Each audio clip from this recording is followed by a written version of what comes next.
Hey everyone, how's it going? So in this video, I'm going to show how to move text in Capcut PC. So without any further delay, let's get into the video. So I have imported the video and now added the video to the timeline. This is the video that we are going to use in this video. Now let's add the text on the video. I'm going to write "Welcome to the car race," adjust the size and change the font and color so it's more visible. Now you can also add animations to the text if you want, but if you go into the loop section, then you can also add more effects to the text. There are so many options that you can choose from, but this is not the method we will use. Now make sure you have selected the text and right-click, then create a compound clip.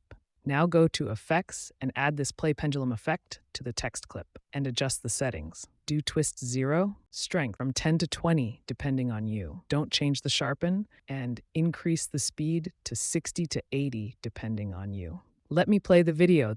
I know you told your friend you're That's how you can move text in Capcut PC. Let me know in the comments if you have any questions. Make sure you subscribe to the channel. Thanks for watching.